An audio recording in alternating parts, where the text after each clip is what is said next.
ਸਤਿ ਸ਼੍ਰੀ ਅਕਾਲ ਪਿਆਰੇ ਬੱਚਿਓ, ਕ੍ਰੀਏਟਿਵ ਗੁਰੂ ਜੀ 'ਚ ਤੁਹਾਡਾ ਸਵਾਗਤ ਹੈ। ਕਿਰਪਾ ਕਰਕੇ ਚੈਨਲ ਨੂੰ ਸਬਸਕ੍ਰਾਈਬ ਕਰੋ ਅਤੇ ਲੇਟੈਸਟ ਵੀਡੀਓ ਨੋਟੀਫਿਕੇਸ਼ਨਸ ਦੇ ਲਈ ਬੈਲ ਦੇ ਬਟਨ ਨੂੰ ਜ਼ਰੂਰ ਦਬਾਓ। ਸਾਇੰਸ ਕਲਾਸ 8ਵੀਂ ਅਧਿਆਇ ਪਹਿਲਾ ਫਸਲ ਉਤਪਾਦਨ ਅਤੇ ਪ੍ਰਬੰਧਨ। ਫਸਲ ਉਤਪਾਦਨ ਦੀ ਪਹਿਲੀ ਮੁੱਖ ਪੱਧਤੀ ਖੇਤ ਜਾਂ ਭੂਮੀ ਦੀ ਤਿਆਰੀ ਨੂੰ ਕਰਨ ਤੋਂ ਬਾਅਦ ਹੁਣ ਅਸੀਂ ਚੱਲਦੇ ਹਾਂ ਅਗਲੀ ਮੁੱਖ ਪੱਧਤੀ ਤੇ, ਜਿਸ ਦਾ ਨਾਮ ਹੈ ਬਿਜਾਈ ਜਾਂ ਬੀਜ ਬੀਜਣਾ। ਬਿਜਾਈ ਫਸਲ ਉਤਪਾਦਨ ਦਾ ਇੱਕ ਮਹੱਤਵਪੂਰਨ ਹਿੱਸਾ ਹੈ। ਬੀਜਣ ਤੋਂ ਪਹਿਲਾਂ ਵਧੀਆ ਕਿਸਮ ਦੇ ਬੀਜਾਂ ਦੀ ਚੋਣ ਕੀਤੀ ਜਾਂਦੀ ਹੈ। ਉੱਤਮ ਕਿਸਮ ਦੇ ਸਾਫ਼ ਅਤੇ ਸਿਹਤਮੰਦ ਬੀਜ ਹੀ ਵਧੀਆ ਹੁੰਦੇ ਹਨ। ਕਿਸਾਨ ਉਹਨਾਂ ਬੀਜਾਂ ਨੂੰ ਪਹਿਲ ਦਿੰਦੇ ਹਨ ਜੋ ਵਧੀਆ ਝਾੜ ਦਿੰਦੇ ਹਨ। ਭੂਮੀ ਦੀ ਤਿਆਰੀ ਤੋਂ ਬਾਅਦ ਬਿਜਾਈ ਫਸਲ ਉਤਪਾਦਨ ਦਾ ਇੱਕ ਮਹੱਤਵਪੂਰਨ ਹਿੱਸਾ ਹੈ। ਬੀਜਣ ਤੋਂ ਪਹਿਲਾਂ ਸਾਨੂੰ ਵਧੀਆ ਕਿਸਮ ਦੇ ਬੀਜਾਂ ਦੀ ਚੋਣ ਕਰਨੀ ਪੈਂਦੀ ਹੈ। ਜੇ ਅਸੀਂ ਵਧੀਆ ਕਿਸਮ ਦੇ ਬੀਜਾਂ ਨੂੰ ਵਰਤਾਂਗੇ ਤਾਂ ਹੀ ਸਾਡੇ ਕੋਲ ਵਧੀਆ ਕਿਸਮ ਦੀ ਫਸਲ ਦਾ ਝਾੜ ਪ੍ਰਾਪਤ ਹੋਵੇਗਾ। ਉੱਤਮ ਕਿਸਮ ਦੇ ਸਾਫ਼ ਅਤੇ ਸਿਹਤਮੰਦ ਬੀਜ ਹੀ ਵਧੀਆ ਹੁੰਦੇ ਹਨ। ਕਿਸਾਨ ਇਹਨਾਂ ਬੀਜਾਂ ਨੂੰ ਹੀ ਪਹਿਲ ਦਿੰਦੇ ਹਨ ਕਿਉਂਕਿ ਇਹ ਵਧੀਆ ਝਾੜ ਵਧੀਆ ਫਸਲ ਦਿੰਦੇ ਹਨ। ਇੱਕ ਦਿਨ ਮੈਂ ਵੇਖਿਆ ਕਿ ਮੇਰੇ ਮਾਤਾ ਜੀ ਛੋਲਿਆਂ ਦੇ ਕੁਝ ਬੀਜ ਇੱਕ ਬਰਤਨ ਵਿੱਚ ਪਾ ਕੇ ਉੱਪਰ ਪਾਣੀ ਪਾ ਰਹੇ ਸਨ। ਕੁਝ ਮਿੰਟਾਂ ਬਾਅਦ ਹੀ ਕੁਝ ਬੀਜ ਪਾਣੀ ਵਿੱਚ ਤੈਰਨ ਲੱਗ ਪਏ। ਮੈਨੂੰ ਹੈਰਾਨੀ ਹੋਈ ਕਿ ਕੁਝ ਬੀਜ ਤੈਰਨ ਕਿਉਂ ਲੱਗ ਪਏ। ਹਲਕੇ ਹੋਣ ਦੇ ਕਾਰਨ ਜਾਂ ਖੋਖਲੇ ਹੋਣ ਦੇ ਕਾਰਨ ਬੀਜ ਪਾਣੀ ਦੇ ਉੱਪਰ ਤੈਰਨ ਲੱਗ ਪੈਂਦੇ ਹਨ। ਬੀਜਾਂ ਦੀ ਚੋਣ। ਇੱਕ ਬੀਕਰ ਲਓ ਅਤੇ ਅੱਧ ਤੱਕ ਪਾਣੀ ਨਾਲ ਭਰੋ। ਹੁਣ ਮੁੱਠੀ ਕੁ ਕਣਕ ਦੇ ਬੀਜ ਬੀਕਰ ਵਿੱਚ ਪਾਓ ਅਤੇ ਹਿਲਾਓ। ਕੁਝ ਸਮਾਂ ਇੰਤਜ਼ਾਰ ਕਰੋ। ਕੀ ਕੁਝ ਬੀਜ ਅਜਿਹੇ ਹਨ ਜੋ ਪਾਣੀ ਉੱਪਰ ਤੈਰਨ ਲੱਗ ਪਏ ਹਨ? ਕੀ ਇਹ ਬੀਜ ਪਾਣੀ ਦੇ ਹੇਠਾਂ ਬੈਠਣ ਵਾਲੇ ਬੀਜਾਂ ਨਾਲੋਂ ਹਲਕੇ ਹਨ ਜਾਂ ਭਾਰੀ? ਖਰਾਬ ਬੀਜ ਅੰਦਰੋਂ ਖੋਖਲੇ ਹੋਣ ਕਰਕੇ ਹਲਕੇ ਹੋ ਜਾਂਦੇ ਹਨ, ਇਸ ਲਈ ਪਾਣੀ ਉੱਪਰ ਤੈਰਨ ਲੱਗ ਜਾਂਦੇ ਹਨ। ਕੀ ਹੁੰਦਾ ਹੈ ਜਦੋਂ ਅਸੀਂ ਬੀਜਾਂ ਨੂੰ ਪਾਣੀ ਦੇ ਵਿੱਚ ਪਾ ਕੇ ਰੱਖਦੇ ਹਾਂ ਤਾਂ ਜਿਹੜੇ ਬੀਜ ਹਲਕੇ ਹੁੰਦੇ ਹਨ ਜਾਂ ਅੰਦਰੋਂ ਖੋਖਲੇ ਹੁੰਦੇ ਹਨ ਉਹ ਪਾਣੀ ਦੇ ਉੱਪਰ ਤੈਰਨ ਲੱਗ ਪੈਂਦੇ ਹਨ। ਅਸੀਂ ਇਹਨਾਂ ਨੂੰ ਇੱਕ ਤਰ੍ਹਾਂ ਨਾਲ ਖਰਾਬ ਬੀਜ ਵੀ ਕਹਿ ਸਕਦੇ ਹਾਂ। ਜਿਹੜੇ ਇਸ ਤਰ੍ਹਾਂ ਦੇ ਬੀਜ ਹੁੰਦੇ ਹਨ ਇਹਨਾਂ ਨੂੰ ਅਸੀਂ ਪਾਣੀ ਤੋਂ ਬਾਹਰ ਕੱਢ ਕੇ ਸਿੱਟ ਦਿੰਦੇ ਹਾਂ ਅਤੇ ਥੱਲੇ ਬੈਠੇ ਹੋਏ ਬੀਜਾਂ ਨੂੰ ਬਿਜਾਈ ਦੇ ਲਈ ਵਰਤਦੇ ਹਾਂ। ਵਧੀਆ ਤੇ ਸਿਹਤਮੰਦ ਬੀਜਾਂ ਨੂੰ ਖਰਾਬ ਬੀਜਾਂ ਨਾਲੋਂ ਵੱਖ ਕਰਨ ਦਾ ਇਹ ਇੱਕ ਵਧੀਆ ਤਰੀਕਾ ਹੈ। ਵਧੀਆ ਬੀਜ ਤੇ ਖਰਾਬ ਬੀਜਾਂ ਨੂੰ ਜੇ ਇੱਕ ਦੂਜੇ ਦੇ ਨਾਲੋਂ ਵੱਖ ਕਰਨਾ ਹੋਵੇ ਤਾਂ ਇਹ ਇੱਕ ਆਸਾਨ ਅਤੇ ਵਧੀਆ ਤਰੀਕਾ ਹੈ। ਬਿਜਾਈ ਤੋਂ ਪਹਿਲਾਂ ਇਹ ਜਾਣਨਾ ਬਹੁਤ ਹੀ ਮਹੱਤਵਪੂਰਨ ਹੈ ਕਿ ਬਿਜਾਈ ਕਰਨ ਲਈ ਕਿਹੜੇ-ਕਿਹੜੇ ਔਜ਼ਾਰਾਂ ਦੀ ਵਰਤੋਂ ਕੀਤੀ ਜਾਂਦੀ ਹੈ। ਪਰੰਪਰਾਗਤ ਔਜ਼ਾਰ। ਪਰੰਪਰਾਗਤ ਢੰਗ ਨਾਲ ਬੀਜਾਂ ਦੀ ਬਿਜਾਈ ਕਰਨ ਲਈ ਵਰਤਿਆ ਜਾਣ ਵਾਲਾ ਔਜ਼ਾਰ ਕੀਪ ਦੇ ਆਕਾਰ ਦੀ ਪੋਰ ਹੁੰਦੀ ਹੈ, ਜੋ ਕਿ ਤੁਹਾਨੂੰ ਇਸ ਚਿੱਤਰ ਦੇ ਵਿੱਚ ਦਿਖਾਈ ਦੇ ਰਹੀ ਹੈ।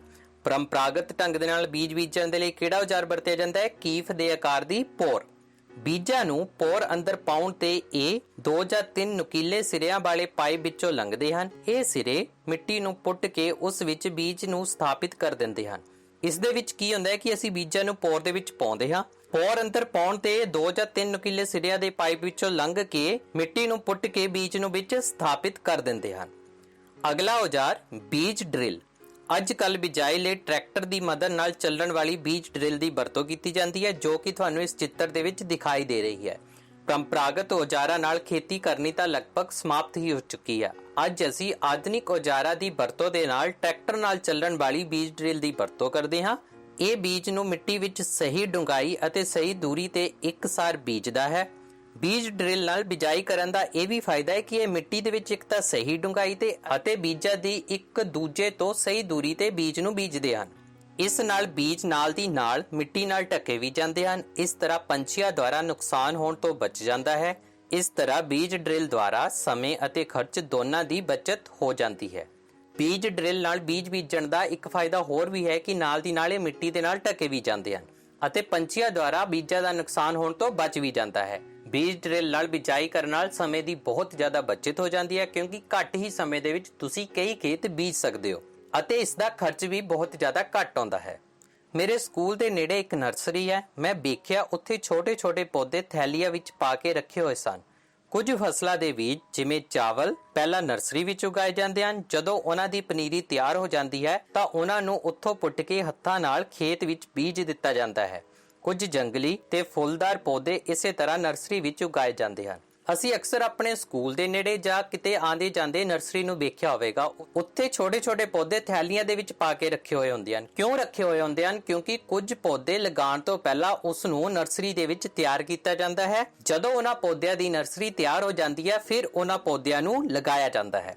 ਇਸੇ ਤਰ੍ਹਾਂ ਧਾਨ ਜਾਂ ਚਾਵਲ ਦੀ ਫਸਲ ਹੈ। ਧਾਨ ਜਾਂ ਚਾਵਲ ਦੀ ਫਸਲ ਨੂੰ ਲਗਾਉਣ ਦੇ ਲਈ ਧਾਨ ਜਾਂ ਚਾਵਲ ਦੀ ਸਾਨੂੰ ਪਨੀਰੀ ਨੂੰ ਪਹਿਲਾਂ ਲਗਾਉਣਾ ਪੈਂਦਾ ਹੈ। ਫਿਰ ਉਸ ਪਨੀਰੀ ਨੂੰ ਪੱਟ ਕੇ ਅਸੀਂ ਖੇਤ ਦੇ ਵਿੱਚ ਲਗਾਉਂਦੇ ਹਾਂ ਤਾਂ ਧਾਨ ਦੀ ਜਾਂ ਚਾਵਲ ਦੀ ਫਸਲ ਹੋਵੇਗੀ। ਕੁਝ ਪੌਦੇ ਅਤੇ ਫਸਲਾਂ ਇਸੇ ਤਰ੍ਹਾਂ ਉਗਾਈਆਂ ਜਾਂਦੀਆਂ ਹਨ। ਪਹਿਲਾਂ ਉਹਨਾਂ ਦੀ ਪਨੀਰੀ ਤਿਆਰ ਕੀਤੀ ਜਾਂਦੀ ਹੈ ਤੇ ਫਿਰ ਉਹਨਾਂ ਨੂੰ ਲਗਾਇਆ ਜਾਂਦਾ ਹੈ। ਪੌਦਿਆਂ ਨੂੰ ਬਹੁਤ ਸੰਘਣੇ ਹੋਣ ਤੋਂ ਰੋਕਣ ਲਈ ਬੀਜਾਂ ਵਿੱਚ ਲੋੜੀਂਦੀ ਵਿੱਥ ਹੋਣਾ ਬਹੁਤ ਮਹੱਤਵਪੂਰਨ ਹੈ। ਇਸ ਤਰ੍ਹਾਂ ਪੌਦਿਆਂ ਨੂੰ ਸੂਰਜ ਦਾ ਪ੍ਰਕਾਸ਼, ਪੋਸ਼ਕ ਤੱਤ ਅਤੇ ਪਾਣੀ ਭਰਪੂਰ ਮਾਤਰਾ ਵਿੱਚ ਪ੍ਰਾਪਤ ਹੁੰਦਾ ਹੈ। ਜ਼ਿਆਦਾ ਸੰਘਣੇਪਣ ਨੂੰ ਰੋਕਣ ਲਈ ਕਈ ਵਾਰ ਕੁਝ ਪੌਦਿਆਂ ਨੂੰ ਪੁੱਟ ਕੇ ਕੱਢ ਦਿੱਤਾ ਜਾਂਦਾ ਹੈ।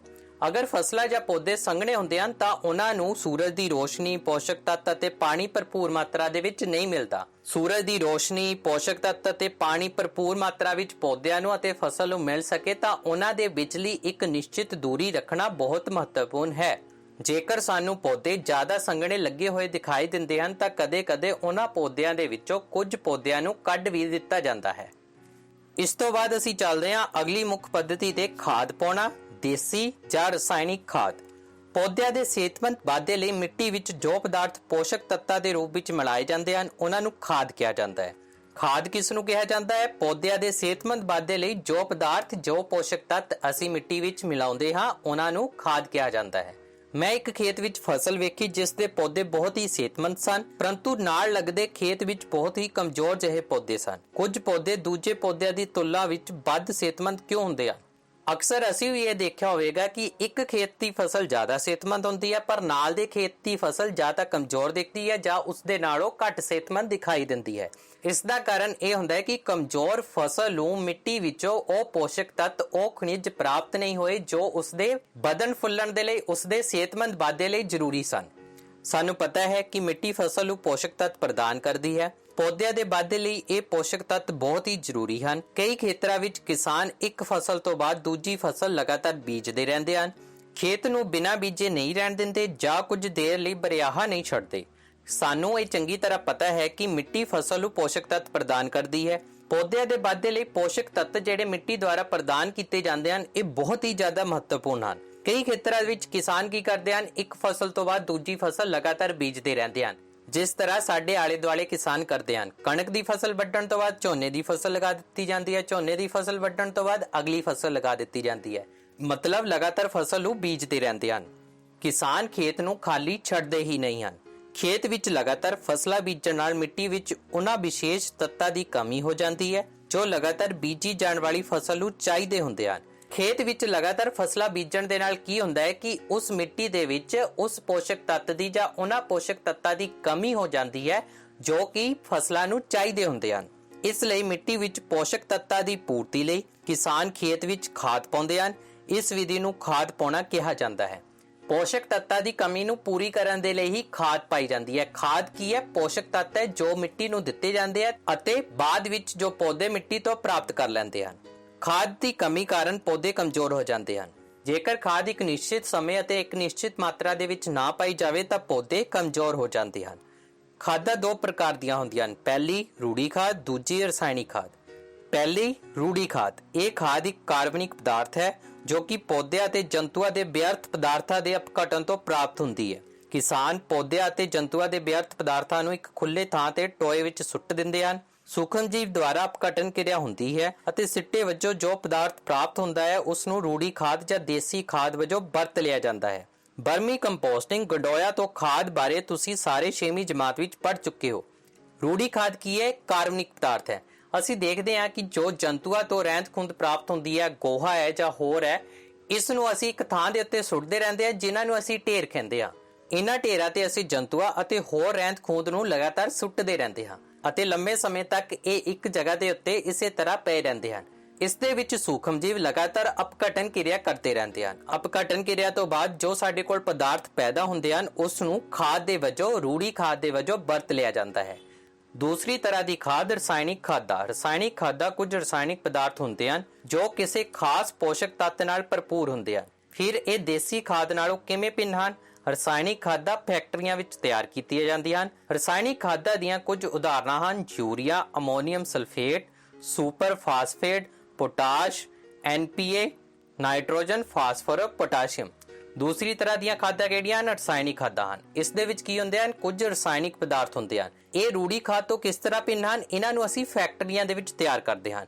ਰਸਾਇਣਿਕ ਖਾਦਾਂ ਦੇ ਵਿੱਚ ਕੁਝ ਖਾਸ ਕਿਸਮ ਦੇ ਪੋਸ਼ਕ ਤੱਤ ਹੀ ਮੌਜੂਦ ਹੁੰਦੇ ਹਨ। ਇਹ ਖਾਸ ਕਿਸਮ ਦੇ ਪੋਸ਼ਕ ਤੱਤਾਂ ਨਾਲ ਭਰਪੂਰ ਹੁੰਦੀਆਂ ਹਨ। ਕੁਝ ਰਸਾਇਣਿਕ ਖਾਦਾਂ ਦੀਆਂ ਉਦਾਹਰਨਾਂ ਵੀ ਦਿੱਤੀਆਂ ਗਈਆਂ ਹਨ, ਜਿਵੇਂ ਕਿ ਯੂਰੀਆ, ਅਮੋਨੀਅਮ ਸਲਫੇਟ ਆਦਿ। ਖਾਦਾਂ ਦੀ ਵਰਤੋਂ ਨੇ ਫਸਲ ਜਿਵੇਂ ਕਣਕ, ਧਾਨ, ਮੱਕੀ ਆਦਿ ਦੇ ਵੱਧ ਝਾੜ ਪ੍ਰਾਪਤ ਕਰਨ ਵਿੱਚ ਕਿਸਾਨ ਦੀ ਬਹੁਤ ਮਦਦ ਕੀਤੀ ਹੈ।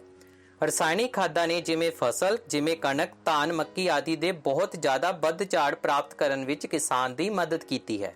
ਪਰ ਰਸਾਇਣਿਕ ਖਾਦਾਂ ਦੀ ਲੋੜ ਤੋਂ ਵੱਧ ਵਰਤੋਂ ਨੇ ਮਿੱਟੀ ਦੀ ਕੁਦਰਤੀ ਉਪਜਾਊ ਸ਼ਕਤੀ ਨੂੰ ਘਟਾ ਦਿੱਤਾ ਹੈ। ਰਸਾਇਣਿਕ ਖਾਦਾਂ ਦਾ ਇਹ ਨੁਕਸਾਨ ਵੀ ਹੈ ਕਿ ਰਸਾਇਣਿਕ ਖਾਦਾਂ ਦੇ ਵੱਧ ਪ੍ਰਯੋਗ ਨੇ ਮਿੱਟੀ ਦੀ ਕੁਦਰਤੀ ਉਪਜਾਊ ਸ਼ਕਤੀ ਨੂੰ ਘਟਾ ਦਿੱਤਾ ਹੈ।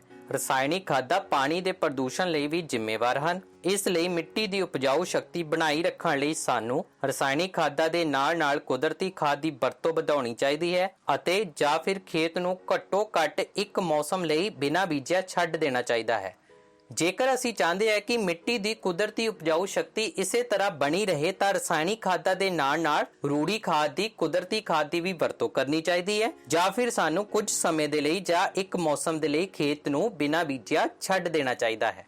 ਰੂੜੀ ਖਾਦ ਦੀ ਵਰਤੋਂ ਭੂਮੀ ਦੇ ਗਠਨ ਵਿੱਚ ਸੁਧਾਰ ਲਿਆਉਂਦੀ ਹੈ ਅਤੇ ਇਸ ਦੀ ਪਾਣੀ ਨੂੰ ਸੋਖ ਕੇ ਰੱਖਣ ਦੀ ਸਮਰੱਥਾ ਵਿੱਚ ਵਾਧਾ ਕਰਦੀ ਹੈ। ਇਸ ਨਾਲ ਮਿੱਟੀ ਵਿੱਚ ਸਾਰੇ ਪੋਸ਼ਕ ਤੱਤਾਂ ਦੀ ਪੂਰਤੀ ਹੋ ਜਾਂਦੀ ਹੈ।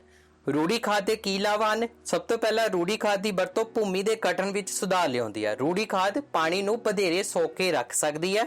ਰੂੜੀ ਖਾਦ ਦੀ ਮਦਦ ਨਾਲ ਮਿੱਟੀ ਦੇ ਸਾਰੇ ਪੋਸ਼ਕ ਤੱਤਾਂ ਦੀ ਪੂਰਤੀ ਵੀ ਹੋ ਜਾਂਦੀ ਹੈ। ਫਸਲ ਚੱਕਰ ਭੂਮੀ ਦੀ ਉਪਜਾਊ ਸ਼ਕਤੀ ਵਧਾਉਣ ਦਾ ਇੱਕ ਹੋਰ ਵਧੀਆ ਤਰੀਕਾ ਹੈ।